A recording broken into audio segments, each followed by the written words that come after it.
First time நான் phone பண்ணி சொன்னேன் மௌலீஸ்வரன் ஐஏஎஸ் பேசுகிறேன் அப்படின்னு சொல்லி. ஸோ அந்த டெடிக்கேஷனும் அந்த வில் பவர் டுவர்ட்ஸ் சர்வீஸ் இருக்குதுல்ல, ஸோ அது அப்பா கிட்ட தான் வந்தது.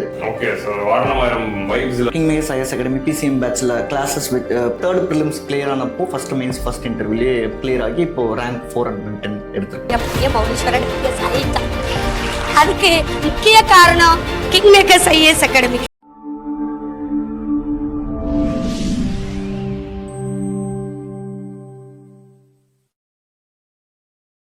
ஹாய் ஆல், கிங் மேக்கர்ஸ் உடைய டாப்பர் ஸ்டாக் பாட்காஸ்ட் சீரீஸை நம்ம இன்னைக்கு வந்து யூபிஎஸ்சி சிவில் சர்வீசஸ் 2025 உடைய ஆல் இண்டியா ரேங்க் 410 எடுத்த எஸ் மௌலீஸ்வரன் அப்படிங்கிற அந்த டாப்பர் கூட தான் டிஸ்கஸ் பண்ண போறோம். மௌலீஸ்வரனுங்கிறது கிங் மேக்கர்ஸ் ஐஏஎஸ் அகாடமியோட பிசிஎம் பேட்ச் ஸ்டூடெண்ட். அவர் இந்த வருஷம் வந்து சர்வீஸ் வாங்கியிருக்காரு. So I welcome Mouleeswaran for this topper talk podcast. இன்னைக்கு வந்து நம்ம வந்து மௌலீஸ்வரனுடைய prelims, mains and personality test and இந்த என்டையர் ஜேர்னியை பத்தி டீடைல்டா பார்க்க போறோம். அண்ட் இதுல இருந்து ஆஸ்பிரன்ஸ் எல்லாருக்குமே நிறைய இன்சைட்ஸ் வந்து கிடைக்கும். So we'll start with our session. So Moulish, நீங்க வந்து உங்களோட ஜேர்னியை வந்து 2022 பிசிஎம் பேட்ச்ல ஸ்டார்ட் பண்ணீங்க and you have come along இந்த 3 attempts. ஸோ இந்த 3 attempts journey ever since you completed the college till you got service now, இந்த ஜேர்னி எப்படி இருந்திருக்கு அதை பத்தி பிரீஃபா சொல்லுங்க. 2020 பிஎஸ்சி ஜுவாலஜி லாயலா காலேஜில் முடிச்சதுக்கப்புறம் ப்ரிப்பரேஷன் வரலாம் அப்படின்ற ஒரு ஐடியா இருந்தது. பட் அன்ஃபார்ச்சுனேட்லி அப்போ கொரோனா வந்துட்டதால இன்னொரு டிகிரி போடுவோம்னு சொல்லிட்டு எம்எஸ்சி ஜுவாலஜி குருநானக் காலேஜில் பண்ணேன். 2022 அது முடிச்சதுக்கப்புறம் ஒரு ஸ்காலர்ஷிப் டெஸ்ட் மூலிமா கிங் மேக்கர்ஸ் ஐஏஎஸ் அகாடமியோட அறிமுகம் கிடச்சி 2022-23 பிசிஎம் பேட்ச் அட்டன் பண்ணேன். ஃபஸ்ட்டு 2 ப்ரிலிம்ஸ் அன்ஃபார்ச்சுனேட்லி வரல எனக்கு. பட் தேர்ட் ப்ரிலிம்ஸ் கிளியர் ஆனப்போ ஃபஸ்ட் மெயின்ஸ் ஃபர்ஸ்ட் இன்டர்வியூலேயே கிளியர் ஆகி இப்போ ரேங்க் 410 எடுத்திருக்கேன். ஓகே, ஸோ ஃபர்ஸ்ட் 2 ப்ரிலிம்ஸும் உங்களுக்கு வரல.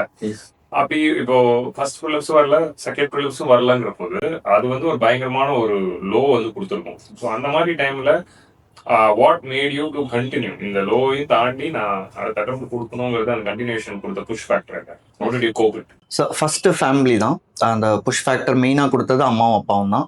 ஏன்னா ஃபஸ்ட் அட்டெம்ப்ட் வரலன்றப்ப அது வரைக்கும் லைஃப்லேயே பெருசாக அகாடமிக்ஸில் எதுவும் ஃபெயிலியர்ஸ் பெருசாக வந்ததில்லை. 10th 12th நல்ல மார்க்கு, காலேஜ் நல்லபடியாக முடிஞ்சது, நல்ல பர்சன்டேஜில்.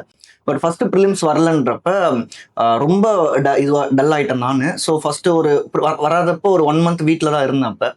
அப்போ அம்மா என்ன சொல்லுவாங்கன்னா, நீ பாரு இப்போ என்ன ஃபஸ்ட் அட்டெம்ப்ட்ல பண்ண முடியலன்னா இல்லை, உன்னால் கண்டிப்பாக பண்ண முடியும், நீ படிச்சல, உன்னோட எஃபர்ட்டை போட்டியா? நான் 100% போட்டேன் என்னோட எஃபர்ட்டை. ஸோ அப்போ ஒய் நாட் நீ இன்னொரு வாட்டி போயிட்டு திரும்ப 200% எஃபர்ட்டை போடு அப்படின்னு சொன்னாங்க. ஸோ அதனால தான் அந்த உத்வேகத்தில் தான் செகண்ட் அட்டெம்ப்ட் திரும்ப படிக்க ஆரம்பிச்சேன். ஓகே, ஸோ நிச்சயமா வந்து அட்டெம்ப்ட்ஸ் அடுத்தடுத்து போனோம்னா ஃபேமிலியோட சப்போர்ட் தேவை. இந்த பதில் வந்து ஃபேமிலியோட சப்போர்ட் இருக்குங்கிறது எனக்கு நல்லா தெரியுது. பட் அன்னைக்கு வந்து when you are giving that interview you said that result வந்தோடனே ஃபர்ஸ்ட் நான் எங்கள் அம்மாவுக்கு தான் ஃபோன் அடித்தேன். So what is the connect with your mother with respect to this preparation? So இப்போ வந்திருக்கிற வெற்றி மட்டும் இல்லை, இதுக்கப்புறம் எவ்வளோ தூரம் போனாலும் வந்து நான் I will always look back to my mother தான் ஃபஸ்ட்டு.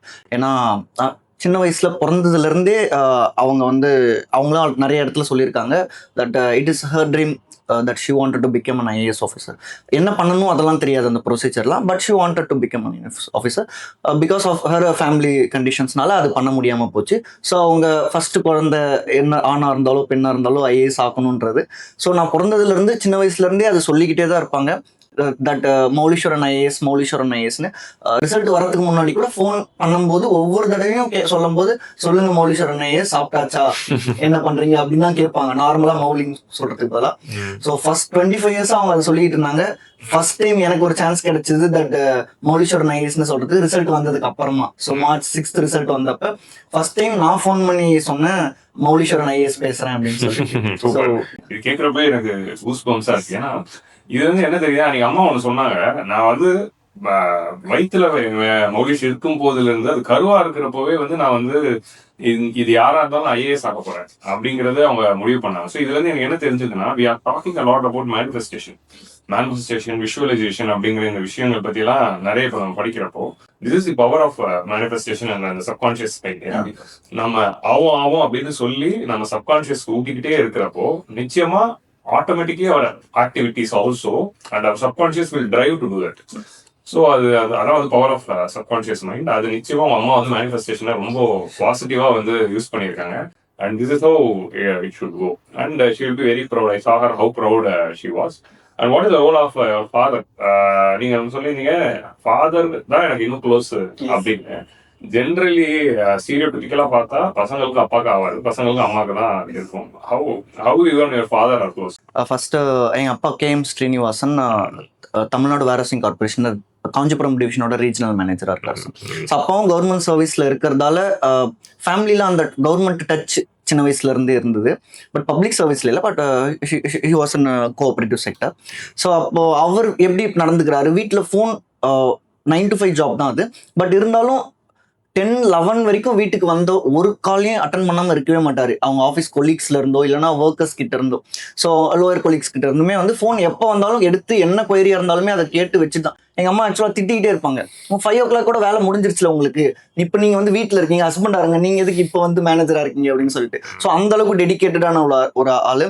இந்த லீவ் விட்டா கூட ஆஃபீஸ் போகிறது, போயிட்டு அங்கே இருக்கிற ஒர்க்ஸ் நான் பார்க்க, சாட்டர்டே சண்டே லீவ், பட் சாட்டர்டேவும் போய் உட்காந்துருப்பார் ஆஃபீஸ்ல இருந்து. ஸோ அந்த டெடிக்கேஷனும் அந்த வில் பவர் டுவர்ட்ஸ் சர்வீஸ் இருக்குதுல்ல, ஸோ அது அப்பா கிட்ட தான் வந்தது. நான் ரொம்ப க்ளோஸ் ஏன் அப்பா கூட அப்படின்னு சொன்னேன்னா, நான் எங்கள் அம்மா கிட்ட ஒரு 1/2 hour பேசுறேன்னா எங்கள் அப்பா கிட்ட அட்லீஸ்ட் ஒரு 1 hour நான் பேசுவேன். So we will discuss things about not just our family or என்னோட வேலையை பற்றியோ இல்லை எக்ஸாம் பற்றியோ, normal problems in our society, என்னெல்லாம் இஷ்யூஸ் இருக்குது, என்ன மாதிரிலாம் இப்போ ஏதாச்சும் ஒரு பிரச்சனை நடக்குதுன்னப்போ, இந்த மாதிரி ஒரு பிரச்சனை இந்த ஊரில் நடந்திருக்காமே, இதுக்கு என்ன காரணம்னு நினைக்கிறீங்க அப்படின்னு அவர் வந்து அவங்க ஜென்ரேஷனோட மைண்ட் செட்லேருந்து ஒரு விஷயம் சொல்லுவார். நான் வந்து யூத் இந்த ஜென்ரேஷனோட ஜென்சி ஜென்ரேஷன்லேருந்து இல்லை நாங்கள் இதை இப்படி பார்க்குறோம், நீங்கள் அப்படி பார்க்குறீங்க அப்படின்னு அந்த ஜென்ரேஷன் கேப்பில் இருக்கிற ப்ராப்ளம் அதை பற்றி நாங்கள் நிறைய டிஸ்கஸ் பண்ணோம். ஓகே, சோ வாரணமாயிரம் வைப்ஸ்ல வந்து நீங்க இருந்திருக்கீங்க. I hope that movie would have related to you a lot. So next வந்து இப்போ இதுல இருந்து ஒரு ஸ்ட்ராங்கா என்ன தெரியுதுன்னா, சிவில் சர்வீசஸ் ஜேர்னி வந்து எல்லாருமே ஃபர்ஸ்ட் அட்டெம்ப்ட்ஸ்ல கிளியர் பண்ணிடுறது இல்லை. நிச்சயமா வந்து ஒரு டிகிரி எல்லாம் எடுக்கிறப்போ ஒரு 3 years ஆற மாதிரி இது ஆயிடுது. அப்படி இருக்கிறப்போ பேரண்ட்ஸ் வந்து மோஸ்ட் ஆஃப் த டைம்ஸ் என்ன பண்ணிடுவாங்க, ஃபர்ஸ்ட் அட்டெம்ப்ட்ல வரல உடனே திட்ட ஆரம்பிச்சிருவாங்க, கம்பேர் பண்ண ஆரம்பிச்சிருவாங்க, பியர்ஸ் எல்லாம் ஒர்க்கு போறான்னு எப்போ போறேன்னு சொல்லிடுவாங்க. ஆனா பேரண்ட்ஸ் வந்து கொஞ்சம் ஒரு சப்போர்ட் வந்து கொடுக்குறப்போ அதோட விளைவுகள் தான் நம்ம பார்க்கணும். நான் இந்த பாட்காஸ்ட் நிறைய டாப்பர்ஸ் கிட்ட பண்ணிட்டேன். மெஜாரிட்டி ஆஃப் தி டாப்பர்ஸ் வந்து அவங்க சொன்ன ஒரு விஷயம் என்ன அப்படின்னா, பேரண்ட்ஸோட சப்போர்ட் தான். எத்தனை அட்டெம்ப்ட் ஆனாலும் நீ கண்டினியூ பண்ணு அப்படின்னு அவங்க சப்போர்ட் பண்ணும்போது தான் they were able to do அப்படிங்கிறது அது வந்து தெளிவா தெரியுது. அப்பதான் அவங்களால அதை ஃபோக்கஸ்டா இருக்க முடியும், மற்ற விஷயங்களை பத்தி யோசிக்காம இருக்க முடியும். ஸோ நம்ம இப்போ வந்து பர்சனல் ஜேர்னில இருந்து அப்படியே நம்ம ப்ரிப்பரேஷன் வந்து ஷிஃப்ட் ஆகும். இப்போ நம்ம ப்ரிலிம்ஸ் சென்ட்ரிக்கா இந்த நெக்ஸ்ட் செக்மெண்ட் குள்ள போகலாம். இப்போ நம்ம செகண்ட் செக்மெண்ட்ல வந்து will be discussing about prelims strategy. உங்களுடைய இந்த ப்ரிலிம்ஸ் வந்து 3 ப்ரிலிம்ஸ் கொடுத்துருக்கீங்க, 2 ப்ரிலிம்ஸ் வரல, ஒரு ப்ரிலிம்ஸ் வந்திருக்கு. ஸோ இந்த ப்ரிலிம்ஸ் ப்ரிப்பரேஷனுக்கு what is the strategy you adopted அப்படின்னு கேட்டா என்ன சொல்லுவீங்க? ஸோ ஃபர்ஸ்ட் ப்ரிலிம்ஸ்க்கு நான் அகாடமியில் படிச்சுக்கிட்டு இருந்தேன். King makers IAS academy PCM பேட்சில் கிளாஸஸ் படிச்சுக்கிட்டு இருந்தது. மார்ச் ஏப்ரல் வரைக்கும் கிளாஸஸ் போச்சு. பட் ஸ்டில் நான் வந்து டெஸ்ட் சீரீஸ்ல நல்லா தான் பெர்ஃபார்ம் பண்ணுவேன். So I was confident that we can crack it, the prelims first அட்டெம்ப்ட்ல கிளியர் பண்ண முடியும்னு சொல்லிட்டு. But what I lacked was the கரெக்டான மோட்டிவேஷனும் அந்த டைரக்ஷன். இந்த டைரக்ஷன்ல தான் நம்ம படிக்கணும்னு சொல்லிட்டு ஐ வாஸ் ஸ்டடிங். என்ன ரொம்ப மணி நேரம் படிக்கிறது, நம்ம என்னெல்லாம் கிடைக்குது ஒரு ரிசோர்ஸ் எல்லாத்தையுமே உட்காந்து படிக்கிறது, அந்த மாதிரி இருந்ததால ஃபர்ஸ்ட் அட்டெம்ப்ட்ல அந்த டைரக்ஷன் இல்லாததால கிளியர் பண்ண முடியல ப்ரிலிம்ஸு. ஸோ செகண்ட் அட்டெம்ப்ட்ல என்ன நடந்ததுன்னா, எனக்கு ஸ்காலர்ஷிப், நான் ஸ்காலர்ஷிப் கிடைச்சிது. ஸோ நான் அங்கே போயிட்டு தங்கியிருந்தேன். அங்கே ஒரு பியர் குரூப் ஃபார்ம் ஆச்சு. அந்த என்விரான்மெண்ட் ஆக்சுவலாக ரொம்ப ஹெல்ப் பண்ணிச்சு படிக்கிறதுக்கு. ஸோ எனக்கு கொஞ்சம் டைரக்ஷன் கிடைச்சிது, இன்னும் மோட்டிவேஷன் கிடைச்சிது படிக்க நல்லா. ஸோ நான் நம்பர் ஆஃப் ஹவர்ஸ் நான் கம்மியாக போட்டாலும் அந்த ப்ரொடக்டிவ் மேன் ஹவர்ஸ் வந்து நிறைய போடுற மாதிரி எனக்கு ஃபீல் ஆச்சு. Also I was very sure that இந்த அட்டெம்ப்ட் நம்ம கண்டிப்பாக ப்ரிலிம்ஸ் கிளியர் பண்ணுவோம் அப்படின்னு சொல்லிட்டு. ஏன்னா ஒர்க் நம்ம போட்டிருக்கோம், கரெக்டான டைரக்ஷனும் கிடைச்சிருச்சு. ஸோ நம்ம ஒய் நாட் நம்ம இந்த வாட்டி கிளியர் பண்ண முடியாது அப்படின்னு பண்றப்ப செகண்ட் ப்ரிலிம்ஸும் அன்ஃபார்ச்சுனேட்லி வரல. உங்களோட ஃபர்ஸ்ட் ப்ரிலிம்ஸ் வந்து நம்ம கணக்கில் எடுத்துக்கூடாது. 2023 ஃபர்ஸ்ட் அட்டெம்ப்ட் கொடுத்தவங்க எல்லாருமே அடி வாங்கினவங்க தான். ஸோ அதனால பட் செகண்ட் அட்டெம்ப்ட் வரல. So then you are coming to third attempt. So what different was there in third attempt? So இந்த ஃபர்ஸ்ட் செகண்ட் அட்டெம்ப்ட் கிளியர் ஆகாததுலேயே ரெண்டுமே கிளியர் ஆகல. பட் ரெண்டும் ஒரே மாதிரி கிளியர் ஆகாம போல. ஃபர்ஸ்ட் அட்டெம்ப்ட் கிளியர் ஆகாதது வந்து நான் ரொம்ப தூரத்தில் இருந்தாங்க லிஸ்ட்ல இருந்து, மெயின்ஸ் லிஸ்ட்ல இருந்து. But second attempt I was sure that நான் ரொம்ப க்ளோஸாக போன மாதிரி ஒரு ஃபீல் இருந்தது. That I am almost there. நான் மெயின்ஸ் எழுதியிருக்கணும் ஜஸ்ட்ல விட்டுட்டேன் அப்படின்ற மாதிரி. ஸோ ரெண்டுமே வந்து கிளியர் ஆகல, கிளியர் ஆச்சுன்றது வந்து ஒரு பைனரி மாதிரி இங்க இருக்கு. கிளியர் ஆகாதவங்க யாரும் வந்து பண்ணல அப்படின்ற மாதிரி இல்லைன்றது தான் இந்த இடத்துல சொல்றேன். ஸோ ஃபர்ஸ்ட் அட்டம்ப்ட்ல நான் கிளியர் பண்ணல, but I was very far லிஸ்ட்ல இருந்து. செகண்ட் அட்டம்ப்ட்ல நான் கிளியர் ஆகும்போது ஐ எம் ஆல்மோஸ்ட் தேர். ஆனா ரெண்டுத்துக்கும் வித்தியாசம் இருந்துச்சு. பப்ளிக் தெரியாது, பட் யூ ஆர் வெரி க்ளோஸ்ங்கிறது உங்களுக்கு புரியுது. வீட்லயோ ரிலேட்டிவ்ஸ்க்கும் அது தெரியாது, பட் க்ளோஸ் ஃப்ரெண்ட்ஸ்க்கும் மென்டார்ஸ்க்கும் தெரியும் that I was there almost தேர்னு சொல்லிட்டு. ஸோ தேர்ட் அட்டம்ப்ட்ல அது வந்து ஒரு மோட்டிவேட்டிங் ஃபேக்டரா இருந்துச்சு. ஸோ தேர்ட் அட்டம்ப்ட்ல வாட் அடிஷனல் டிஃபரன்ஸ் யூ மேடுங்கிறது தான் என்ன பண்ணீங்க so that it work for you? தேர்ட் அட்டம்ப்ட்டுக்கு செகண்ட் அட்டம்ப்ட்டுக்கு பண்ண அதே விஷயங்கள் தான் சார் பண்ணேன், பட் வித் மோர் கன்விக்ஷன். நம்ம பண்றது 100% கரெக்ட்னு சொல்லிட்டு நீங்க சொல்லுவீங்க, நான் உங்ககிட்ட பேசும்போதெல்லாம் கான்ஃபிடென்ட்டா இருக்கக்கூடாது, நம்ம மேல ஓவர் கான்ஃபிடென்ட்டா இருக்கணும். ஓவர் கான்ஃபிடன்ஸ் ஏன் தப்பு?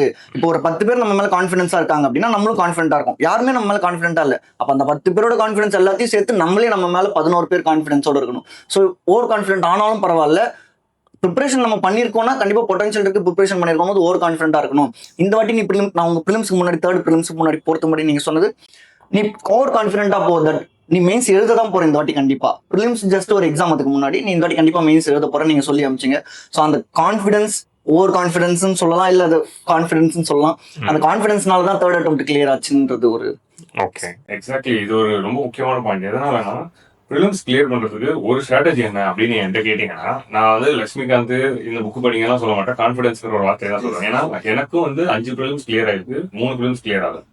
ஸோ கிளியர் ஆகாத 3 ப்ரிலிம்ஸ்க்கும் ஆன 5 ப்ரிலிம்ஸ்க்கு வித்தியாசம் எடுத்து பார்க்குறப்போ கிளியர்லி அந்த 2 ஹவர்ஸ்ல how confident I was, how strong conviction I was and how clear I வாஸ்ங்கிறது தான்.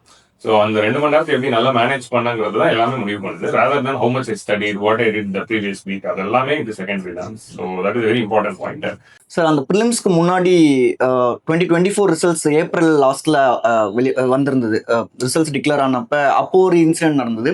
என்னோட ப்ரிலிம்ஸ் மார்க் நான் பார்த்தேன், 2024 மார்க். 24 மார்க் பெருசா இம்ப்ரூவ் ஆகல, பட் நான் கிட்ட போயிருந்ததா நினைச்சேன். அந்த அளவுக்கு இம்ப்ரூவ் ஆகலன்னு ஒரு சின்ன ஒரு டவுன் ஃபேஸ் வந்தது, ஒரு 2 to 3 days கொஞ்சம். அப்ப வந்து நம்ம டெலிகிராம் குரூப்ல சரண்யா கப்பனோட்டி கிளியர் பண்ணியிருந்தாங்க. அவங்களோட ஸ்டோரியை போட்டிருந்தாங்க. அவங்க how she was in 2023 prelims அவங்க மார்க் எப்படி கம்மியா இருந்தது, அதுல இருந்து 24ல அவங்க கிளியர் பண்ண அட்டெம்ப்ட்ல எப்படி மார்க் அதிகமா இருந்தது. தட் நீங்க மார்க் அந்த அளவுக்கு கம்மியா இருந்தாலுமே with strong conviction and confidence வந்து எப்படி எவ்வளவு பெரிய இதுனாலும் பூஸ்ட் பண்ணி வரலாம் அப்படின்னு நான் ஃபார்வர்ட் பண்ணிருந்தேன். நீங்க ஃபார்வர்ட் பண்ணிருந்தீங்க சரண்யா அக்கா அமிச்சத. அது வந்து ஒரு one of the most deciding factors. நான் 2025 ப்ரிலிம்ஸ் ரொம்ப ஸ்ட்ராங்கா கான்ஃபிடென்ட்டா போனேன். ஓகே. ஸோ இப்போ வந்து எந்த ஒரு பாட்காஸ்டா இருந்தாலும் நம்ம வந்து டிஃபால்ட்டா பண்ண வேண்டிய ஒரு ரிச்சுவல் புக் லிஸ்ட். டாப்பர்னாலே புக் லிஸ்ட் கேட்பாங்க. ஸோ அதனால மௌலீஸ்வரன் Air 40 உடைய 410 உடைய புக் லிஸ்ட் வந்து என்ன அப்படிங்கறத நீங்க சப்ஜெக்ட் வைஸ் சொல்லுங்க. ஸோ நான் புக்ஸ் ரொம்ப பேசிக்காக தான் வச்சுக்கிட்டேன். என்னோட ரிசோர்ஸ் லிஸ்ட்டே ரொம்ப ரொம்ப ஷார்ட் தான். அது நம்ம சொல்ற மாதிரி மேக்ஸிமம் ரிசோர்ஸ் யூட்டிலைசேஷன், எவ்வளோ கம்மியாக ரிசோர்ஸ் வச்சுக்கிட்டு அதுல வந்து எவ்வளோ அதிகமாக அவுட்புட் எடுக்க முடியுமோ நான் அதை தான் ஃபாலோ பண்ணுவேன். என்னால் அதுதான் முடியுன்றதால நான் அதை தான் ஃபாலோ பண்ணுறேன். ஸோ நம்ம ஃபர்ஸ்ட் 5 கோர் சப்ஜெக்ட்ஸ் எடுத்துக்கிட்டோம்னா ஃபர்ஸ்ட் பாலிட்டி, அதுக்கு அஃப்கோர்ஸ் நம்ம ஸ்டாண்டர்ட் புக்காக இருக்கிறது லட்சுமிகாந்த் தான். Then we have economy. So எக்கானமிக்கு நிறைய புக்ஸ் மார்க்கெட்ல இருக்கு, பட் நான் அது எதையுமே ஒரு வாட்டி கூட திறந்து பார்த்தது கிடையாது. ஏன்னா எனக்கு ஐ வாஸ் ஃபார்ச்சுனேட் தட் நீங்க என்னோட எக்கனாமிக்ஸ் எடுத்ததால உங்க நோட்ஸ் மட்டும்தான் sir. I have a PDF soft copy இருக்கு, நான் அதில் டேப்ல போட்டு அதில் தான் நான் திரும்ப அதுலயே நோட்ஸ் எடுத்து ரிவைஸ் பண்ணது. அத்தனை வாட்டி பார்த்துருக்கேன் அந்த PDF. நான் இந்த 3 years 3 ப்ரிலிம்ஸ்க்கு அத்தனை வாட்டி பார்த்துருக்கேன். ஸோ எக்கானமிக்கு உங்க notes sir. Then we have history. ஹிஸ்ட்ரிக்கு தான் இந்த இடத்துல என்சிஆர்டிஸ் கொஞ்சம் முக்கியமான ரோல் பிளே பண்ணுது. ஸோ அதுல இருந்து டைரக்டாவே கொஸ்டின்ஸ் எடுக்கிறாங்க அப்படின்னும் போது என்சிஆர்டிஸ் ரொம்ப முக்கியம். மாடர்ன் இந்தியாவுக்கு அஃப்கோர்ஸ் ஸ்பெக்ட்ரம். என்சிஆர்டினா talking about old or new. So old என்சிஆர்டில இன்னும் கொஞ்சம் டீடைல்டா ஸ்பெசிஃபிக் இதுவா கொடுத்துருக்காங்க. RS Sharma தான் படிச்சேன் சார். ஸோ நியூ என்சிஆர்டியும் படிச்சேன் சார். டீம்ஸும் படிச்சேன். Okay, very good. Tamil Nadu book Tamil Nadu book நான் அந்த அளவுக்கு பட் இதுவே போதும், ஓல்டு படிச்சாலே போதும். தென் ஹிஸ்டரி மாடர்ன் இந்தியாவுக்கு ஸ்பெக்ட்ரம் படிச்சேன். Spectrum multiple revisions. வேற இன்னும் நிறைய PDFs இருக்கு, அதெல்லாம் சொல்லுவாங்க மார்க்கெட்ல இருந்ததுன்னு சொல்லிட்டு ஃப்ரெண்ட்ஸ் எல்லாம் ஷேர் பண்ணுவாங்க. எனக்கு போதும் ஒண்ணு போதும், நான் மல்டிபிள் ரிவிஷன் பண்ணிக்கிறேன்னு சொல்லிட்டு கொஞ்சம் ஒரே ஒரு ரிசோர்ஸ் மல்டிபிள் ரிவிஷன்ஸ். தென் ஜியோகிராஃபி சார். ஜாகிரபிக்கு ஸ்டாண்டர்ட் புக்குன்னு நான் பெருசா எதுவும் போடல சார். ஏன்னா எனக்கு ஒரு ஸ்ட்ராங்கான ஒரு கன்விக்ஷன் கிடைக்கல தட் இந்த புக்ஸ்ல இருந்து வருது கொஷின்ஸ் அப்படின்னு சொல்லிட்டு. ஸோ நான் வந்து I stick with NCERT sir. அந்த 3 மெயினான NCERT, okay. Fundamentals of physical geography, India physical environment, fundamentals of human geography. இந்த 3 என்சிஆர்டி ரிப்பீட்டட் ரிவிஷன் சார். அவ்வளோ ஜியோகிராஃபிக்கு இதுதான். Then we have environment sir. என்விரான்மெண்ட்டுக்கு மெயினாக பார்த்தது பிஎம்எஃப் ஐஏஎஸோட என்விரான்மெண்ட் புக் சார். அது நல்லா டீட்டெயில்டாகவும் பிக்டோகிராஃபிக்கலாக இருந்ததால் இன்னும் கொஞ்சம் ஈஸியாக படிக்கிறதுக்கு ஜாலியாகவும் இருந்தது.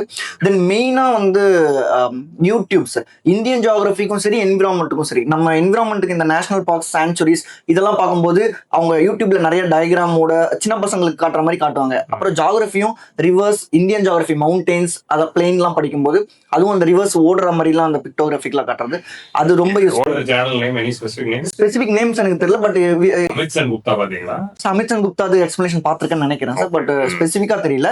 அது போட்டு அந்த பிக்டோகிராஃபில நிறைய இது வரும். இந்தியன் ஜியோகிராஃபிக்கும் என்விரான்மெண்ட்ல இந்த இந்தியன் என்விரான்மெண்ட்டுக்கு மெயினா அதை பார்த்துக்கிட்டு. தென் 5 முடிஞ்சு தென் +1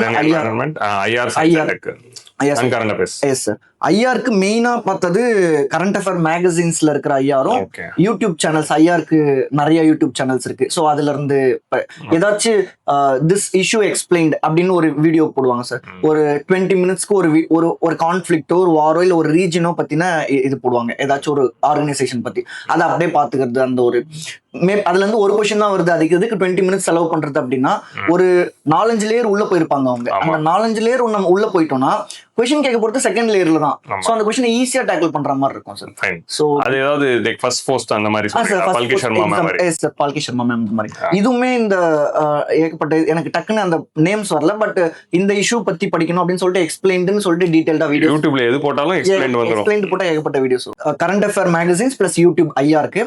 தென் சயின்ஸ் அண்ட் டெக் என்னன்னா சார், நான் ஜுவாலஜின்றதால எனக்கு பயோடெக்னாலஜி, ஆக்சுவலா டிகிரி பேரே ஜுவாலஜி அண்ட் பயோடெக்னாலஜின்னு தான் சார் டிகிரி பேர். ஸோ எனக்கு அங்கவே பயோடெக்னாலஜி பத்தி நிறைய வந்திருக்கிறதால எனக்கு அது ஒரு பெரிய இஷ்யூ ஆனதில்லை. நான் பெருசா எதுவும் ரிசோர்ஸ் ரெஃபர் பண்ணதில்லை சார். சயின்ஸ் அண்ட் டெக்ல கேட்டாங்கன்னா அவங்க கேட்கறது மேக்ஸிமம் எனக்கு தெரிஞ்சதா தான். கரண்ட் அஃபேர்ஸாவே நீங்க போயிட்டீங்க. வெறும் current affairs, science and tech வெறும் current affairs. Okay. So this is your overall book list. Yes sir. So இப்போ இதுல வந்து ஜெனரல் ஸ்டடீஸ்க்கு இது ஒரு ஓவரால் ஆக்சுவலி நீங்க சொன்ன புக் லிஸ்டும் இப்போ நான் முத்தர்சி கூட பண்ண பாட்காஸ்ட் அவங்க கிட்டத்தட்ட it's exactly matching the same book list.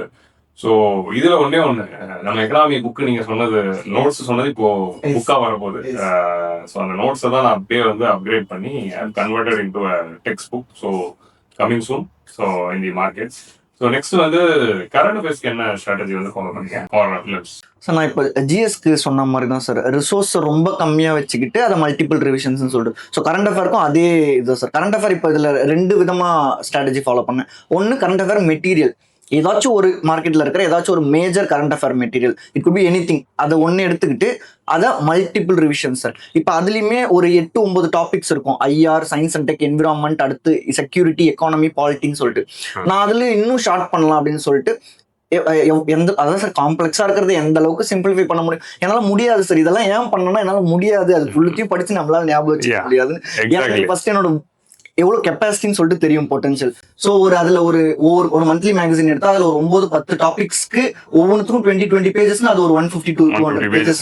எது பாப்பீங்க நீங்க? எந்த மேகசின்? நான் விஷன்து தான் சார் பார்த்தேன். விஷன்து தான் 3 வருஷத்துக்குமே விஷன்து தான் படிச்சேன். விஷன்லயுமே இதுதான் சார் ஃபர்ஸ்ட் அட்டம், செகண்ட் அட்டம்ப்ட்ல ஃபுல் மேகசின் உட்காந்து மந்த்லி படிச்சுட்டு இருந்திருக்கும். தேர்ட் அட்டம்ப்ட்ல மெயினா என்ன பண்ணதுன்னா அதுல இருக்கிற 4 டாபிக் எதுல இருந்து கொஸ்டின்ஸ் வருது. ஐஆர் கண்டிப்பா கொஸ்டின் வருது, science and tech, environment and economy. இந்த 4 தான் சார். அதுல எத்திக்ஸ் அது இதுன்னு நிறைய இருக்கும் சார். ஸோ இந்த 4 எடுத்துக்கிட்டேன். இந்த வேற இதுல இருந்து கொஸ்டின் கேக்குறாங்களா, ஒன்னும் பிரச்சனை இல்ல, அது எனக்கு வேணாம், நான் வந்துட்டேன்னு சொல்லிட்டு மந்த்லி மேகசின்ல இருக்கிற இந்த 4 இது மோஸ்ட்லி ஒரு 60 to 70 பேஜஸ் தான் இருக்கும் ஒரு மந்த்லி மேகசினுக்கு. ஸோ இதை மல்டிபிள் ரிவிஷன்ஸ் சார். இதுதான் கரண்ட். News paper?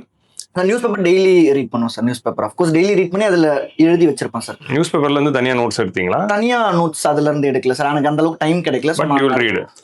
கரண்ட் அஃபேர்க்கே ஆக்சுவலா டைம் ரொம்ப ஷார்ட்டா தான் சார் ஒதுக்குது. நான் ஸ்டாட்டிக் ஸ்ட்ராங் பண்ணா கரண்ட் அஃபேர் சமாளிச்சிடலான்ற ஒரு ஐடியால இருந்தது. Exactly. That is the ultimate strategy. So this is exactly நீங்க சொல்றதா ஸ்ட்ராட்டஜி. ஒன்னு ஆஸ்பிரண்ட்ஸ் நோட் பண்ண வேண்டியது ரிசோர்ஸஸை குறைச்சிக்கோங்க அண்ட் ஒரு ரிசோர்ஸை மல்டிபிள் டைம்ஸ் படிங்க அப்படிங்கிற ஒரு ஸ்ட்ராட்டஜி நோட் பண்ணோம். 2வது வந்து நம்ம வந்து ஸ்டாட்டிக்கு தான் அதிக முக்கியத்துவம் கொடுக்கணும். கரண்ட் அஃபேர்ஸ் வந்து தேவைதான், ஆனா அது அளவுக்கு அதிகமா போக வேண்டாம் அப்படிங்கிறது வந்து you have to always remember. அது ஞாபகமும் வச்சுக்க முடியல சார். ஸோ அது லிமிட்டடா இருந்து அதை ஞாபகம் வச்சுட்டு கொஸ்டின் வந்ததுன்னா வெல் அண்ட் குட். அதுல இருந்து வரலன்னா okay, no problem. I have stronger இது டெப்த் இன் ஸ்டாட்டிக்ன்ற ஒரு நியூஸ் பேப்பர் எவ்வளவு மணி நேரம் டைம் ஸ்பெண்ட் பண்ணுவீங்க? டெய்லி ரீடிங் பண்ணீங்கன்னா? Yes sir. ஆக்சுவலா நியூஸ் பேப்பர் இதுல ரெண்டு விதமா உதவும். ஒன்னு கரண்ட் அஃபேருக்கு, இன்னொன்னு சிசாட்டோட இங்கிலீஷ் காம்ப்ரிஹென்ஷனுக்கு. நான் வந்து சிசாட்ல இங்கிலீஷ் காம்ப்ரிஹென்ஷன் தான் அதிகமாக, நம்ம சிசாட் வரப்ப நான் சொல்றேன் சார் அது.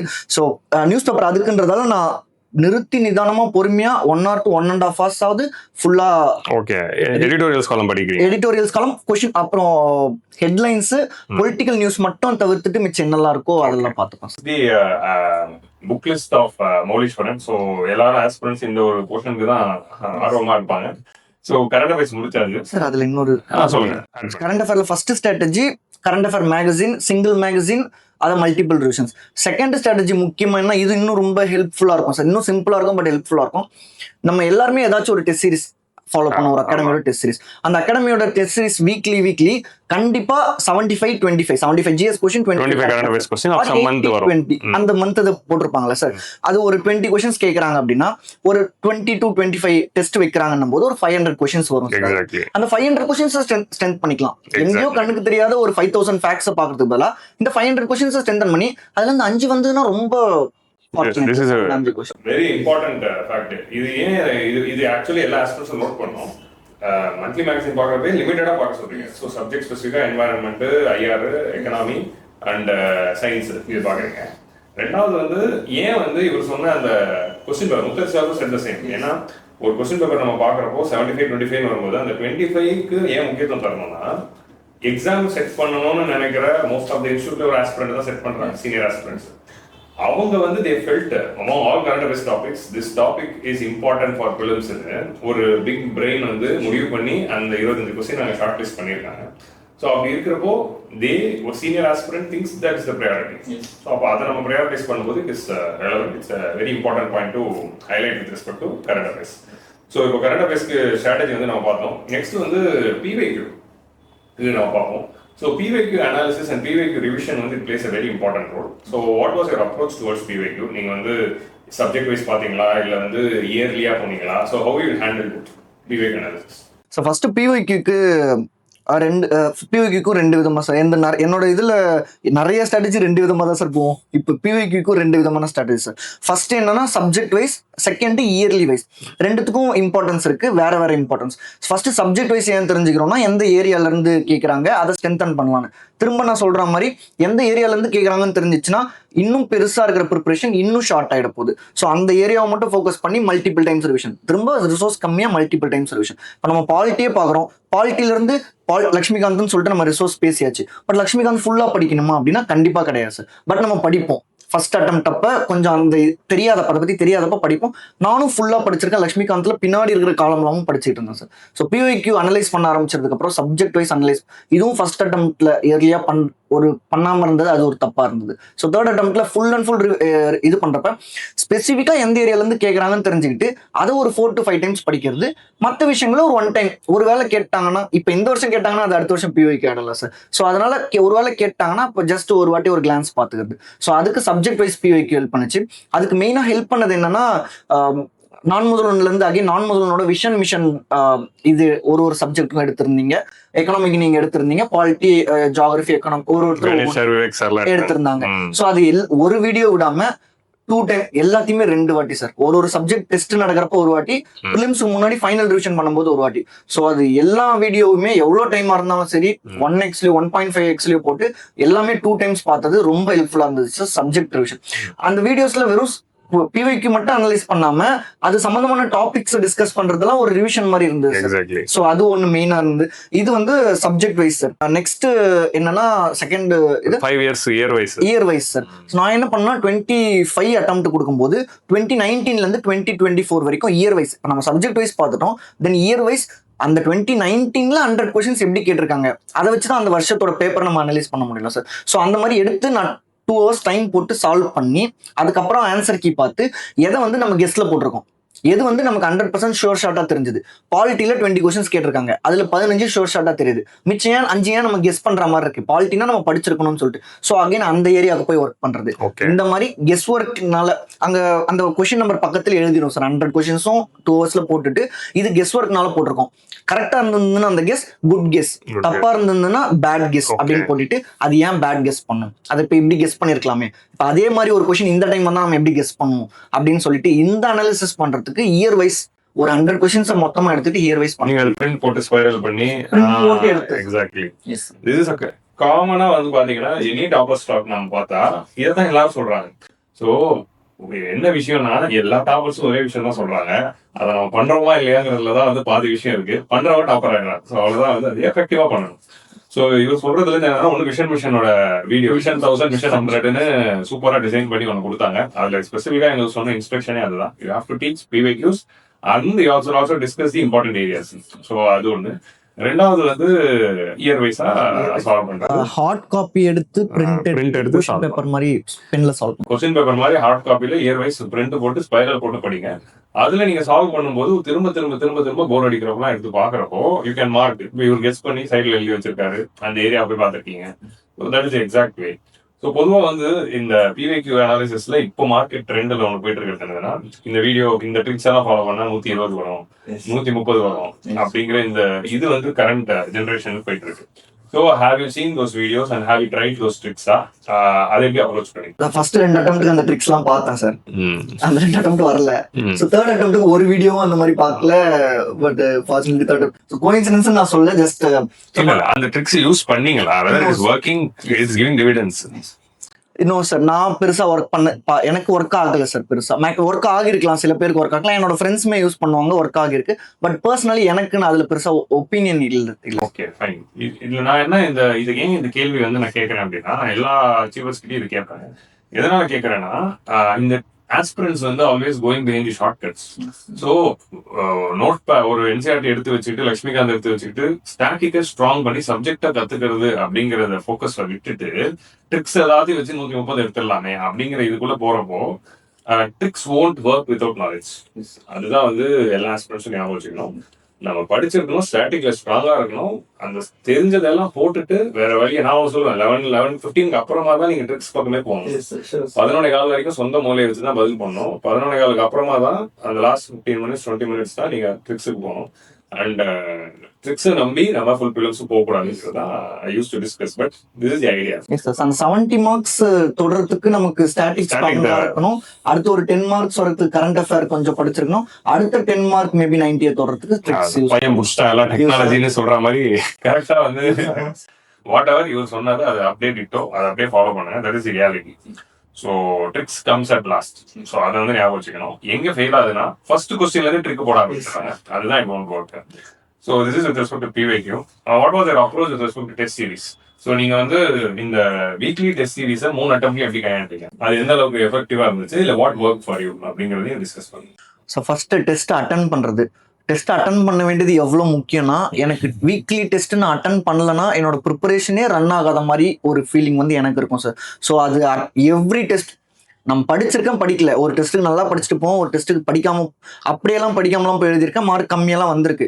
ஸோ ஆனால் அட்டன் பண்ணணும். அந்த டெஸ்ட் அட்டன் பண்ணிட்டு அந்த 1 வீக் ஒன்ஸ் நான் போய் ஷேர் பண்ணிட்டு வரணும் 90 கொஸ்டின்ஸ் எனக்கு. ஸோ டெஸ்ட் அட்டன் பண்ணுறது ஃபர்ஸ்ட் ரொம்ப முக்கியம் சார். டெஸ்ட் அட்டன் பண்ணதுக்கப்புறம் அனாலிசிஸ் பண்றது. எங்க டெஸ்ட் சீரிஸ் நம்ம அட்டன் பண்ணாலுமே ஒரு எக்ஸ்பிளனேஷன் PDF தருவாங்க. நான் அந்த டெஸ்ட் சீரிஸ் PDFஸோட தான் ரொம்ப நாள் ஆக்சுவலா இது பண்ணியிருக்கேன் சார். ப்ரிலிம்ஸ் ஃபுல்லாவே அந்த டெஸ்ட் சீரிஸ் எக்ஸ்பிளனேஷன்ஸோட தான் போனோம். எப்போ பார்த்தாலும் அந்த டெஸ்ட் சீரிஸ், ஏன்னா நம்ம சோர்ஸ்னு போறோம், அந்த எக்ஸ்பிளனேஷன்லயுமே நிறைய இன்ஃபர்மேஷன்ஸ் இருக்கும். அது ஒரு வாட்டி ரிவைஸ் பண்ற மாதிரி இருக்கும். நமக்கு புதுசாக எதனா இன்ஃபர்மேஷன் கிடைச்சாலுமே அதுல ரொம்ப யூஸ்ஃபுல்லா இருக்கும். So test series, question paper, explanation sir, இதை வச்சுட்டு தான் நான் ஃபுல்லாவே அந்த டெஸ்ட் அன்னைக்கு முடிஞ்சிருச்சுன்னா அன்னைக்கு ஃபுல் அண்ட் ஃபுல், இல்லை அடுத்த நாள் எடுத்துக்கிட்டு கூட ஒரு ஹாஃப் டே எடுத்துக்கிட்டு கூட நான் ஃபுல்லா அனலைஸ் பண்றோம். அந்த 100 questions 80 GS question + 20 current affair. அப்புறம் கொஸ்டின் பேப்பர்ல 2 சைடு பிளாங்க் ஸ்பேஸ் இருக்கும், பின்னாடி ரஃப் ஒர்க்னு கொடுத்துருப்பாங்களா சார், அது ஃபுல்லாவும் எழுதி தான் சார் வச்சிருப்பேன். ஏன்னா என்னால் திரும்ப ரிவைஸ் பண்ணும்போது அந்த எக்ஸ்பிளேஷன் பிடிஎஃப்க்கு போக முடியாது. அது ஒரு 100 பேஜஸ் இருக்கும். பட் என்கிட்ட இருக்கிற கொஷின் பேப்பரில் நான் என்ன ஃபீல் பண்ணுறேன் இம்பார்ட்டன்ஸ் சொல்கிறத அதை அந்த சைடில் அந்த கொஷின் பக்கத்தில் எழுதி வச்சுப்பேன். பின்னாடி வந்து கொஷின் நம்பர் போட்டு இந்த கொஷின் நம்பருக்காக நம்ம இந்த டேட்டா எழுதுறோம், இந்த எக்ஸாம்பிள் எழுதுறோம், இந்த கீவேர்டு எழுதுறோம்னு சொல்லிட்டு எழுதி வச்சுப்பேன். ஸோ நான் திரும்ப என்னோட ரிசோர்ஸ் மெட்டீரியல் ப்ரிலிம்ஸ் அப்போ என்னோட கொஷின் பேப்பர்ஸ் தான் சார். ஏன்னா கொஷின் பேப்பர்ல அவ்வளோ எழுதி வச்சிருப்பேன் சார் நான் பர்சனல். ஓகே, அது எப்போ ரிவைஸ் பண்ணுவீங்க? அந்த சப்ஜெக்ட் ஃபுல் போர்ஷன் இப்போ ஃபுல் டெஸ்ட் நடக்கும். செக்ஷனல் அப்ப 2 டெஸ்டா வச்சிடறாங்க. அந்த 2 டெஸ்ட்டையும் எடுத்துக்கிட்டு ஃபுல் போர்ஷன் அப்ப ரிவைஸ் பண்ணுவோம் சார். எனக்கு கொஸ்டின் பேப்பர்ஸ் ரிவைஸ் பண்றதுன்னா ரொம்ப பிடிக்கும் சார். நான் 2025 ப்ரிலிம்ஸ்க்கு டெஸ்ட் ரிவிஷன் பண்ணிட்டு இருக்கேன் மார்க்குக்கு. அப்ப 2025ல வச்ச டெஸ்ட் சீரிஸ் கொஸ்டின் பேப்பர்ஸ், 2024ல வச்ச டெஸ்ட் சீரிஸ் கொஸ்டின் பேப்பர், 2023ல நம்ம அகாடமில வச்ச டெஸ்ட் சீரிஸ் கொஸ்டின் பேப்பர், அது வரைக்கும் எடுத்து எனக்கு கொஸ்டின் பேப்பர் படிக்கிறதுனா ரொம்ப பிடிக்கும் சார். கொஸ்டின் பேப்பர் படிச்சு நான் அது பக்கத்துல நிறைய எழுதி வச்சிருப்பேன், அது எல்லாத்தையும் ரிவைஸ் பண்றது. ஸோ நிறைய டைம் அதுல ஸ்பெண்ட் பண்ண அந்த ரிவிஷன்ல. Perfect. Actually, this is a very important strategy. இந்த strategy வந்து it's very very important. Many people வந்து they just ஒரு வாட்டி கரெக்ட் ஆன்சர் ஏபிசிடியான்னு பார்த்துருவாங்க. அப்படின்னு இல்லாம போஸ்ட் டெஸ்ட் அனாலிசிஸ்க்கு we have to spend maximum time. எங்க தப்பாச்சு, தப்பான கொஸ்டினை ரெக்டிஃபை பண்றதுங்கிறது it's very very important. Next வந்து மார்க் டெஸ்ட் பத்தி நம்ம போலாம். இப்போ இந்த ப்ரிலிம்ஸ்க்கு முன்னாடி அந்த லாஸ்ட் 1 month வந்து எல்லாரும் ஒரு ஸ்ட்ராட்டஜி வச்சிருப்பாங்க. உங்களுக்கு இந்த மே மாசம் ஸ்ட்ராட்டஜி என்ன, 1 month ஸ்ட்ராட்டஜி என்ன ஃபாலோ பண்ணீங்க, எவ்வளவு மார்க்ஸ் நீங்க எடுத்தீங்க, மார்க்ஸ் எப்படி ஹேண்டில் பண்ணீங்க? ஃபர்ஸ்ட் 1 month ஸ்ட்ராட்டஜி ரிவிஷன் பார்க்கும்போது சார், ஃபர்ஸ்ட் நான் ஒரு 4 days ஒரு சப்ஜெக்ட் அந்த மாதிரி வச்சிருப்பேன் சார். 5 சப்ஜெக்ட் முடிக்கிறதுக்காக ஒரு 20 days ஆகும். அடுத்து 4 days முடிச்சதுக்கப்புறம் ஒரு சப்ஜெக்ட்டுக்கு 2 daysன்ற ஒரு கணக்கில் வச்சிருப்பேன் சார். ஸோ இப்போ ஒரு சப்ஜெக்ட் 2 days இருக்கும்போது 10 days. ஸோ நான் அந்த 5 சப்ஜெக்டையும் 1 monthல 2 வாட்டி ரிவைஸ் பண்ணணும். ப்ரிலிம்ஸ் இப்போ 25 or 26 வருதுன்னா அதுல இருந்து April 25, 26ல ஸ்டார்ட் ஆகும் அந்த இது. கரெக்டாக ப்ரிலிம்ஸ்க்கு முன்னாடி நாள் முடிக்கிற மாதிரி சார். ஸோ லாஸ்ட் 1 monthல 2 times revision. First 4 days subject, then வந்து 2 days சப்ஜெக்ட்ன்ற கணக்கில் முடிப்பேன் சார். இதுக்கு நடுவில் மார்க்ஸ் சார். ஃபுல்லாக ரிவிஷன் பண்ணி தான் மார்க் போடணும் அப்படின்னா கடைசி வரைக்கும் நம்மளால மார்க்கே அட்டன் பண்ண முடியாது சார். ஸோ மார்க்ஸ் கண்டிப்பாக டெஸ்ட் கண்டிப்பாக ஃபர்ஸ்ட்லேருந்தே இருக்கிற மாதிரி இருக்கணும்.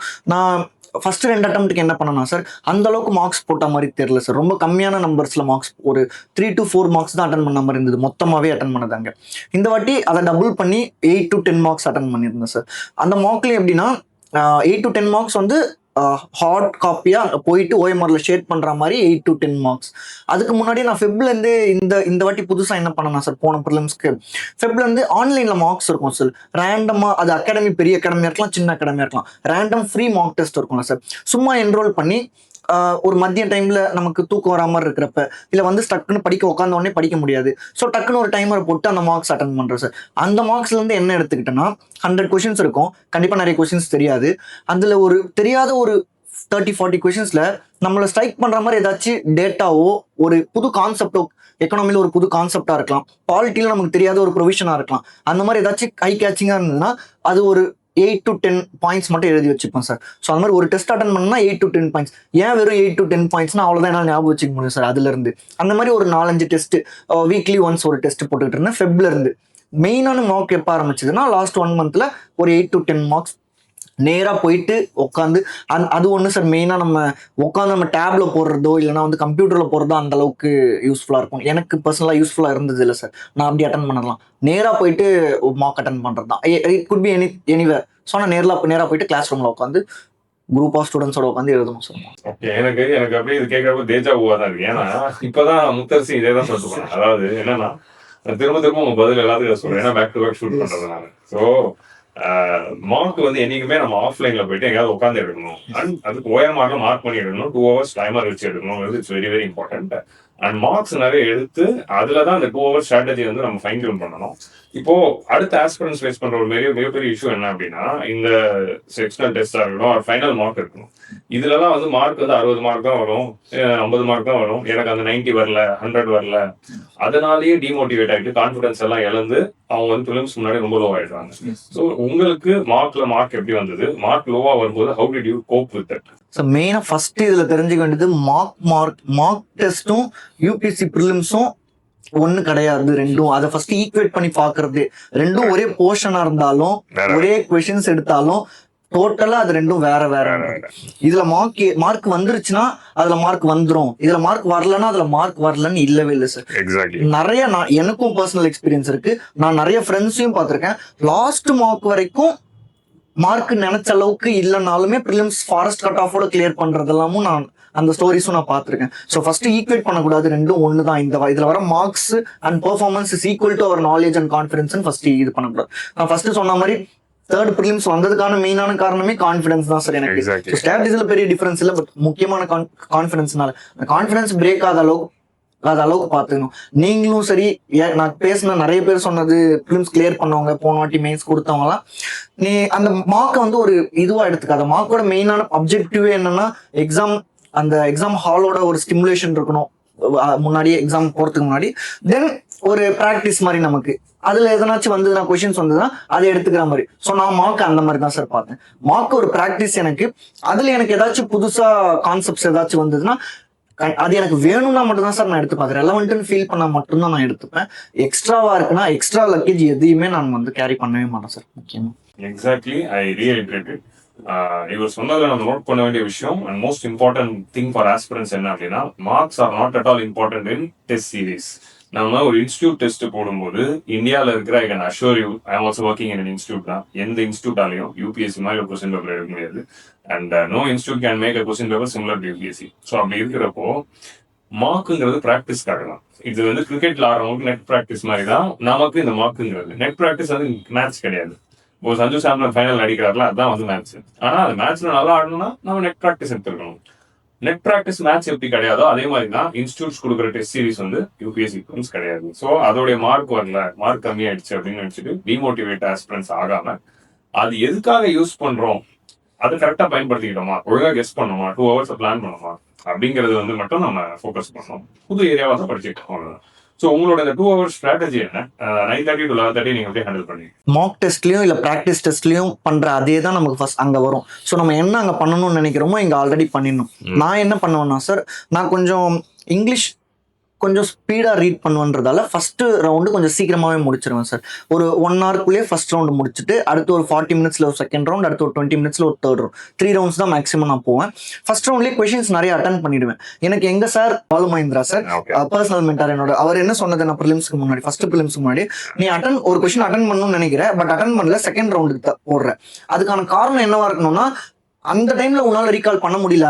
அந்த ஸ்டார்டிங் ஒரு ஃப்ரெஷ்ஷான ஃபிலிம் ஸ்டார்ட் பண்ணுவோம் எக்ஸாம் அந்த 9:30க்கு, அந்த டைம்ல உன்னால எடுத்துட்டு வர முடியல. பட் உன்னால கண்டிப்பா அதை வந்து திரும்ப எடுத்துட்டு வர முடியும் மைண்ட்ல அப்படின்னா தான் நீ அடுத்த ரவுண்டுக்கு அதை தள்ளணும், அடுத்த ரவுண்ட்ல அட்டன் பண்ணணும். உனக்கு ஃபர்ஸ்ட் அந்த கொஸ்டின் தெரியலன்னா அடுத்த ரவுண்ட்லயும் உனக்கு அந்த கொஸ்டின் தெரிய போறது இல்லை. இப்போ அதை நீ அட்டன் பண்ணலாம், செகண்ட் ரவுண்ட்ல அட்டன் பண்ணக்கூடாது. அட்டன் பண்ண போறேன்னா அந்த ஃபர்ஸ்ட் ரவுண்ட்லயே அட்டன் பண்ணு அப்படின்னு சொல்லுவார் சார். ஸோ அதுக்கு எனக்கு அது நான் 3 attemptsக்குமே யூஸ் பண்ணதுதான். நான் படிப்பேன், எனக்கு ஆன்சர் இப்போ வரல ரைட் நோ, பட் 1 hour கழிச்சு எனக்கு வந்துரும்னா நான் செகண்ட் ரவுண்டுக்கு எடுத்துட்டு போவோம் சார். ஸோ நிறைய நம்பர் ஆஃப் கொஸ்டின்ஸ் அதிகமாக நான் ஃபர்ஸ்ட் ரவுண்ட்லேயே அட்டன் பண்ணிடுவேன். செகண்ட் ரவுண்டுக்கு அந்த 50-50 கொஸ்டின்ஸும் என்னால் அந்த டைம்ல கான்செப்ட்ஸ், சில எக்கானமி கான்செப்ட்ஸே வந்து அந்த டைம்ல டக்குன்னு நம்ம வந்து இது இன்க்ரீஸ் ஆகுதா டிக்ரீஸ் ஆகுதான்ற அந்த பைனரி நம்மளால டக்குன்னு எடுத்து வர முடியாதுன்னும் போது செகண்ட் ரவுண்டுக்கு வச்சுக்கிட்டு அதுக்குள்ள நம்ம ஒரு செட் ஆயிடும். ஒரு 10:30க்கு 1 hour கரெக்டாக முடிஞ்சதுக்கு அப்புறமா அப்போ ஒரு மைண்ட் செட்ல இருப்போம். அப்போ நல்லா 100 கொஸ்டின் ஒரு வாட்டி ரீட் பண்றதால மைண்ட் நல்லா அதுக்கு இதுவாகிட்டு அந்த டைம்ல கான்செப்ட்ஸ் இன்னும் கொஞ்சம் ஈஸியாக ரீகால் ஆகிற மாதிரி இருக்கும். ஸோ செகண்ட் ரவுண்டில் அந்த மாதிரி கொஸ்டின்ஸ் வச்சுப்பேன். தேர்ட் ரவுண்டில் நான் என்ன பண்ணுவேன்னா சார், இப்போ நான் ஒரு 90 கொஸ்டின்ஸ் அட்டன் பண்ணிட்டேன் அப்படின்னா இன்னொரு 5 கொஸ்டின்ஸ் தள்ள முடியுதான்னு பார்ப்பேன். நான் 90 to 95 கொஸ்டின்ஸ் அட்டன் பண்ணுவேன் சார். லாஸ்ட்ல ஒரு 5 கொஸ்டின்ஸ் தள்ள முடியுதான்னு பார்ப்பேன். எப்படின்னா இந்த சில பேர் சொல்லுவாங்க, இந்த லாஸ்ட்ல 4 கொஸ்டின் அட்டன் பண்ணா அதுல 2 கொஸ்டின் கரெக்டானா கூட நமக்கு வந்து நெட்டு தான் அப்படின்னு சொல்லிட்டு, ஸோ நான் அதை ட்ரை பண்ணுவேன் சார். இதெல்லாம் மார்க்ல ட்ரை பண்ணப்போ என்ன தெரிஞ்சதுன்னா, மார்க்ல தான் 95 கொஸ்டின்ஸ் அட்டன் பண்ணிட்டு இருந்தேன் சார். ஸோ என்ன ட்ரை பண்ண தெரிஞ்சதுன்னா, லாஸ்டா போடுற 5 கொஸ்டினுமே அவுட் ஆயிடுது அப்படின்னு சொல்லி அந்த மாதிரி. ஸோ இப்போ நான் மார்க்ல இருந்து இதை கத்துக்கிட்டேன் சார். அந்த 30 டெஸ்ட்லயுமே இதை ட்ரை பண்ணதால, அந்த 5 கொஸ்டின் லாஸ்ட்ல போடுறத ட்ரை பண்ணதால ஒரு பேட்டர்ன் நான் கண்டுபிடிச்சேன். 5 கொஸ்டின் தப்பாகுது, அப்ப இந்த 5 கொஸ்டின் எப்படி நிறுத்தலாம், 5 கொஸ்டின் அட்டன் பண்ணாத அந்த 5 கொஸ்டின் நிறுத்திடலாம் அப்படின்னு சொல்லிட்டு. ஸோ நான் ஃபைனல் எக்ஸாம்ல அந்த 5 கொஸ்டின் அட்டன் பண்ணேன். எவ்வளவு அட்டன் பண்ணீங்க ஃபைனலா? 90 அட்டெம்ப்ட்ஸ், 91 அட்டெம்ப்ட். 3 அட்டெம்ப்ட்ல என்ன நம்பர் போட்டீங்க? 3 அட்டெம்ப்ட் 20. ஆக்சுவலா அதான் சார், நான் 90 வச்சிருப்பேன் சார். 23 கொஞ்சம் பேப்பர் டஃப்ன்றதால ஒரு 86 போச்சு சார். 24 கொஞ்சம் பேப்பர் சிம்பிளா ஈஸியா இருந்ததால, ஈஸி டு ரீடா இருந்ததால 94 போச்சு. 25 திரும்ப லென்த்தியா போச்சு. 91 அட்டன் பண்ணோம் sir. Okay, 95. So this is the average number. So இந்த 2 hour ஸ்ட்ராட்டஜில நம்ம என்ன தெரிஞ்சுக்கிறோம்னா, ஒவ்வொரு டாப்பருக்கும் ஒவ்வொரு 2 hour ஸ்ட்ராட்டஜி இருக்கு, ஒவ்வொரு டாப்பருக்கும் ஒவ்வொரு ரிவிஷன் ஸ்ட்ராட்டஜி இருக்கும். இப்போ ஒரு டாப்பரோட ஒரு வீடியோ பார்த்துட்டு அதான் ஸ்ட்ராட்டஜின்னு நினைச்சிட்டு அதை அப்படியே எமுலேட் பண்ணணும் இல்லை. நீங்க இந்த பல ஸ்ட்ராட்டஜில ட்ரையல் அண்ட் எரர்ல உங்களுக்கு எது ஒர்க் ஆகுதுங்கிறதா நீங்க மார்க்ல கத்துக்கணும். ஸோ மார்க்கோட பர்பஸ் வந்து எவ்வளவு மார்க் வந்தது, 60 வந்ததா 70 வந்ததா பாக்குறதுக்கு இல்லை. மார்க்குங்கிறது 2 hours பிளான் பண்றதுக்கும் நம்ம பிரெயின் வந்து கான்பிடென்டா வச்சுக்கிறது. இப்போ இவர் சொன்னார்ல, நான் ஃபர்ஸ்ட் 1 hourல இது பண்ணுவேன், அடுத்த 40 minutes இது பண்ணுவேன், அதெல்லாம் வந்து கான்சியஸா எக்ஸாம் ஹால்ல கன்விக்ஷனோட கான்பிடன்ஸா பண்ணணும். அது பண்ணணும்னா நமக்கு வந்து ஒரு மைண்ட் செட் இருக்கு. அந்த மைண்ட் செட்டை டெவலப் பண்ணிட்டு பண்றவங்களால தான் ப்ரிலிம்ஸ் கிளியர் பண்ண முடியுது. எக்ஸாம் ஹாலில் போயிட்டு பேப்பர் பார்த்து பேனிக் ஆகிறப்போ ஆட்டோமேட்டிக்லி இட் இஸ் அஃபெக்டிங். இப்போ சார் சொன்ன மாதிரி தீஸ் ஸ்ட்ராட்டஜிஸ் ஒரு டாப்பர் சொல்றாங்க, ஒருத்தருக்கு ஒரு யூனிக் ஸ்ட்ராட்டஜிஸ் இருக்கும். These are all subjective. Every topper has a unique strategy, every topper has unique experience of learning. அவங்கவுங்களுக்கு என்ன வருதோ அவங்கவுங்க அதை பண்ணி எடுத்துட்டு வராங்க. இப்போ நான் சொன்ன இந்த ஸ்ட்ராட்டஜி எல்லாமே எனக்கு ஒர்க் ஆயிருக்கு. இப்போ உங்களுக்கும் ஒர்க் ஆகுமா அப்படின்னா நீங்க அதை எடுத்து ஒரு 1 week or 10 days பண்ணும்போது தான் தெரியும். ஸோ எந்த டாப்பர்ஸ் பேசுறது இப்போ நான் சொல்றேன் அப்படின்னா அதை அப்படியே எடுத்துக்கணும்னு அவசியம் இல்லை. நீங்க அப்ளை பண்ணி பார்த்து உங்களுக்கு வந்தா மட்டும் எடுத்துக்கிட்டா போதும். நானும் அதை தான் பண்ணேன் என்னோட எக்ஸ்பீரியன்ஸ். எக்ஸாக்ட்லி. ஸோ ஃபைன், நம்ம ஓரளவுக்கு ஃபிலிம்ஸோட ஏரியா பார்த்துட்டோம். அடுத்து வந்து சிசாட்டுக்கு போகலாம். ஸோ சிசாட்ல வந்து 3 attempt நீங்கள் கிளியர் பண்ணிட்டீங்க. ஸோ அதனால you're convenient you're comfortable guy in CSAT. So உங்களோட சிசாட்டோட ஸ்ட்ராட்டஜி என்ன? குவான்ஸா, லாஜிக்கல் ரீசனிங்கா, காம்ப்ரிஹென்ஷனா? What is your approach? ஆக்சுவலாக என்னோட சிசாட் ஸ்டோரி வந்து ஒரு அந்த ஸ்ட்ராட்டஜியே வந்து அன்ஹெல்த்தின்னு நான் சொல்லுவேன் சார். ஆக்சுவலாக என்ன பர்சனலாக கேட்டால் எஸ் சார், இது வந்து அன்சஸ்டைனபிள் அண்ட் அன்ஹெல்த்தி ஸ்ட்ராட்டஜின்னு நான் சொல்லுவேன். ஏன்னா நான் சொன்னதுக்கு அப்புறம் உங்களுக்கே தெரியும் சார். இப்போ 3 attempts 2023 டஃப்னு சொன்னாங்க, அதுலயும் எனக்கு நல்ல மார்க் வந்தது. 24 and 25 நல்ல மார்க்கே வந்து சிசாட்ல ஆக்சுவலா. பட் நான் வந்து ப்ராக்டிஸ் பண்ணது கிடையாது சார். நான் எங்க ப்ராக்டிஸ் பண்ணுவேன்னா எக்ஸாம் ஹாலில் போய் உட்காந்து. எந்த எக்ஸாம் ஹால்னா யூபிஎஸ்சி எக்ஸாம் ஹாலில் சார். இது எதனாலனா வேற ஸ்ட்ரென்த்ஸ் இருக்கு எனக்கு சார். நான் அதனால எனக்கு இது ஈஸியாச்சு. மெயினானது இங்கிலீஷ் சார், ரீடிங் காம்ப்ரிஹென்ஷன். நான் 3 வருஷமும் பேப்பர் விடாம படிக்கிறேன். அந்த மெயின்ஸ் டைம்ல மட்டும் தான் பேப்பர் படிக்கல, நடுவில் அந்த 3 months. ஸோ நான் சும்மா இருந்தாலும் சரி, அது சண்டேவா இருந்தாலும் பேப்பர் கண்டிப்பா படிச்சிருவோம் சார். ஸோ பேப்பர் இதுவும் நீங்க திரும்ப அகைன் நீங்க சொன்னதுதான் சார். நீங்க பேப்பர் படிக்கிறதுல 2 விஷயம் இருக்கு. ஒன்னு கரண்ட் அஃபேர்க்காக, ஒன்னு ரீடிங் காம்ப்ரிஹென்ஷனுக்காக. இது எனக்கு எப்ப ரிசல்ட்ஸ் தெரிய ஆரம்பிச்சதுன்னா ஃபர்ஸ்ட் அட்டெம்ப்ட்ல இருந்து ரிசல்ட்ஸ் தெரிய ஆரம்பிச்சு சார். ஒரு 3 months 7 days a week 30 days a month 3 months அந்த மாதிரி நான் படிச்சதுல இருந்து எனக்கு வித்தியாசம் தெரிய ஆரம்பிச்சது. ரீடிங்கும் ஸ்பீடா இருந்தது. காம்ப்ரிஹென்ட் பண்றது, நம்ம நியூஸ் பேப்பர்ல என்ன சார் பண்றோம், ரீட் பண்றோம், அதை காம்ப்ரிஹென்ட் பண்ணி எடுத்துக்கிறோம். அதேதான் ரீடிங் காம்ப்ரிஹென்ஷன்ல அவங்க சொல்றாங்க. ஸோ ஒரு 40 minutesக்குள்ள அவங்க 28 கொஸ்டின் கேட்டிருக்காங்கன்னா அந்த 28 அட்டன் பண்ணிடும் சார். ஒன்னு கூட விட்டது 3 attemptலயும் இங்கிலீஷ் காம்ப்ரிஹென்ஷன்ல கேட்ட 28 போட்டு வந்துருவேன். யோசிக்க மாட்டேன் சார். ஒன்னு கூட விடலாமா, இதுக்கு இப்படி வர மாதிரி தெரியுது. 28 கேக்குறான், போனா 29 கேட்டாங்க. சார் 22 வந்துரும். அதனால பிராக்டிஸ் பண்ணல. ஏன்னா என்னோட பிராக்டிஸ் வந்து நியூஸ் பேப்பர்லயே முடிஞ்சிருச்சுன்றதால அங்க, அதனால தனியா நான் பிராக்டிஸ் பண்ணல. இன்னொரு விஷயம் சார், இப்போ 30 odd கேக்குறாங்க, RC 30 odd கொஸ்டின்ஸ் கேக்குறாங்கன்னா மிச்சம் 50 குவான்ஸ் அண்ட் ரீசனிங் இருக்கு. அதுல நான் என்ன பார்த்தேன்னா சார், நான் இந்த 3 பேப்பர் அட்டன் பண்ணியிருக்கேன். அதுக்கு முன்னாடி ஒரு 7 வருஷம் பேப்பர் சால்வ் பண்ணியிருக்கேன். இதுக்கும் தனியா நான் அதுதான் என்னோட ப்ரிப்பரேஷனே சார். 2022 பேப்பர்னா அதை 80 கொஸ்டின்ஸ் அப்படியே எடுத்து ஜெராக்ஸ் போட்டு கிளாக் டைமர் வச்சு 2 hours சால்வ் பண்ணது. அதுல என்ன தெரிஞ்சதுன்னா சார், சிசாட் ஆரம்பிச்சதுல இருந்து 2025 கொஸ்டின் பேப்பர் வரைக்கும் நீங்க எந்த கொஸ்டின் பேப்பர் எடுத்தாலும் அந்த ஆர்சியை விட்டுட்டு மிச்சம் 50 கொஸ்டின்ல 25 கொஸ்டின்ஸ் கண்டிப்பா very easily solvable question sir. எனக்கு ஒரு ஃபார்முலா தெரியாது, ஒரு கான்செப்ட் தெரியாது. பைத்தாகரஸ் தியரம் மட்டும் தான் சார் எனக்கு தெரியும். A² = B² + C². இந்த ஒரு ஃபார்முலா மட்டும் தான் சார் தெரியும். அதை வச்சு இப்போ எதுவும் ஒரு கொஸ்டின் போட முடியறது கிடையாது. So purely calculation, common sense, comprehend பண்ற ஸ்கில்ஸை மட்டுமே வச்சு தான் போடுவேன். ஈஸிலி நம்பர் ஆஃப் கொஸ்டின்ஸ் அதிகமாக தான் சார் போடுவேன். நான் இப்போ மேக்ஸ் எனக்கு தெரியாது, சுத்தமா தெரியாது, வராது. பட் ஆனாலுமே ஒரு 50 to 55 கொஸ்டின்ஸ் நான் அட்டன் பண்ணுவேன். இது 28 போக ஒரு 27 to 30 கொஸ்டின்ஸ் நான் அட்டன் பண்ணுவேன் சார். ஸோ இப்போ இந்த ஸ்ட்ராட்டஜில இருந்து நம்ம என்ன புரிஞ்சுக்கிறோம் அப்படின்னா, நீங்க ஒண்ணுத்துல ஸ்ட்ராங், அதை ஃபர்ஸ்ட் போட்டு அதை மேக்ஸிமம் டிவிடன்ஸ் எடுத்துக்கிறோம். ரெண்டாவது வந்து நம்ம வந்து செகண்டரியா நம்ம வச்சிருக்கிற ஏரியால ஈஸியஸ்ட் கொஸ்டின் ஐடென்டிஃபை பண்ணி பண்ணணும். Like the strategy of CSAT is very simple. எதை அட்டன் பண்ணா எதை விடணும்னு தெரிஞ்சிருக்கிறது தான். ஈஸியா கண்டுபிடிச்சு அட்டன் பண்ணி அதுல இப்போ நம்ம 50 குவான்ஸ் அண்ட் ரீசனிங்ல ஒரு 20 அட்டன் பண்ணி போட்டாலே நமக்கு வந்து முடிஞ்சிருக்கு. Provided you are strong in RC. So பேசிக்கலா வந்து நீங்க வந்து குவான்ஸ் அண்ட் RCக்கு ப்ரிப்பரேஷன் ஸ்ட்ராட்டஜி அபார்ட் ஃப்ரம் பிவைக்கு வேற எதுவும் பண்ணலையா? இல்ல சார். ஆர்சி இல்ல, like quants and logical reasoning. Quants and logical reasoning என்ன சார், இப்போ நான் ப்ராக்டிஸ் பண்ண மாட்டேன்னு சொன்னா ப்ராக்டிஸ் பண்ணவே மாட்டேன்னு இல்லை, நம்ம ஒரு வீக்லி டெஸ்ட் சீரிஸ் ஃபாலோ பண்ணுவாங்க சார். அதுல ஒரு சிசாட் கொஸ்டின் பேப்பர் கொடுப்பாங்க. அந்த சிசாட் கொஸ்டின் பேப்பர் நான் சொன்ன மாதிரி ஜிஎஸ் டெஸ்ட் எப்படி ஒரு டெஸ்ட்டும் விடலையோ சிசாட் டெஸ்ட்டும் ஒரு டெஸ்ட்டும் விடல. எக்ஸாக்ட்லி, இதுதான் முக்கியமா சொல்லணும். ஒரு சிசாட் டெஸ்ட்டும் விடல. அதான் சிசாட் டெஸ்ட்டுக்கு வெளியே நான் எதுவும் பண்ணதில்லை, பட் ஒரு சிசாட் டெஸ்ட்டும் விடல. ஏன்னா அதுல தானே சார் ப்ராக்டிஸ் நமக்கு வரும். நான் பெருசா ப்ராக்டிஸ் வெளியே பண்ணாதுன்றதால இங்கிலீஷ் காம்ப்ரிஹென்ஷனும் திரும்ப அதில் நமக்கு எப்படி தப்பாகுதுன்றதை பொறுத்து. ஸோ மெயினான விஷயம் அந்த பிஒய்க்யூ 10 years சால்வ் பண்ணதால எனக்கு பேட்டர்ன் தெரிஞ்சிருச்சு. தட் 50 கொஸ்டின்ல நம்ம தேடணும்னா கண்டிப்பா 25 கொஸ்டின்ஸ் இருக்கு அப்படின்னு அதை நம்ம முடிச்சிட்டோம் அப்படின்னா. நான் ஏன் இவ்வளவு ஸ்ட்ராங்கர் கன்விக்ஷனோட சொல்றேன்னா, யார் வேணா எந்த கொஸ்டின் பேப்பர்னு எடுத்துட்டு வந்து காட்டுறோம் சார். சீசன் ஆரம்பிச்சதுல இருந்து எனக்கு 1 hour டைம் கொடுக்க சொல்லுங்க, நான் அதுல 25 to 30 கொஸ்டின்ஸ் போட்டு அதிலே கிளியர் பண்ணிடுவேன் சார். இங்கிலீஷ் காம்ப்ரிஹென்ஷன் ஒரு போனஸ் மாதிரி வந்துச்சுன்னா நல்ல மார்க் போயிடும். Exactly, actually this is the exact strategy. நம்ம எல்லாத்துலயுமே அந்த ஈஸி கொஸ்டின்ஸை கண்டுபிடிச்சி போட கற்றுக்கணும். அண்ட் பொதுவா வந்து 3த்துலயும் பேசிக்ஸ்ல ஐடியா வச்சுருப்போம். ஒன்னு ஸ்ட்ராங்கா இருக்கணும், மிச்ச 2த்துல பேசிக் தெரிஞ்சிருக்கணும். அது தெரிஞ்சிருந்தாலே சிசாட் போதும்.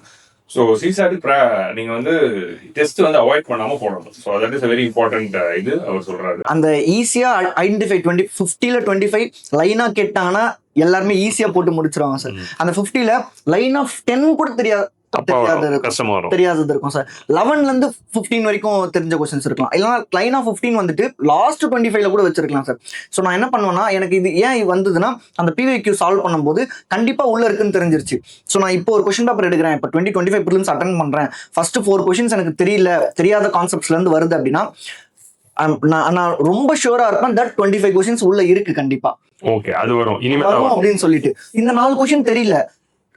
நார்மலா ஹியூமன் டெண்டன்சி எப்படி போகும்னா 4 கொஸ்டின் தெரியல, 5வது கொஸ்டின் தெரியாதது இருந்தாலும் அட்டெண்ட் பண்ணி பார்க்கலாம், நம்ம சால்வ் பண்ணி ஆன்சர் எடுத்துட்டு வந்துடலாம் அப்படின்னு சொல்லிட்டு 5 minutes போயிடும் அந்த ஒரு கொஸ்டின். ஒரு 2 minutes மேல எந்த கொஸ்டினையும் சால்வ் பண்றது இல்லை. அது ஆன்சர் வரலன்னா ஒரு பிரச்சனையும் இல்லை, ஏன்னா எனக்கு 25 கொஸ்டின்ஸ் இருக்குன்னு சொல்லிட்டு நான் அடுத்த கொஸ்டின் போயிடுவேன். அந்த ஈகோவும் டச் ஆகாம பார்த்துக்கணும். நம்ம ஈகோ டச் பண்ணாம இந்த கொஸ்டின் கஷ்டம் தொடக்கூடாது. வெல் லெஃப்ட்னு கிரிக்கெட்ல சொல்லுவாங்கல்ல, பால வெல் லெஃப்ட் விட்டுறணும், பீட் அண்ட் பண்ணிட்டு விட்டுறணும், அடுத்த பால்ல 4 அடிச்சுக்கலாம்.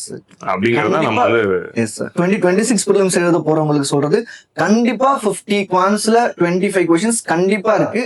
கண்டுபிடிக்க தெரியும், கண்டுபிடிக்கணும்.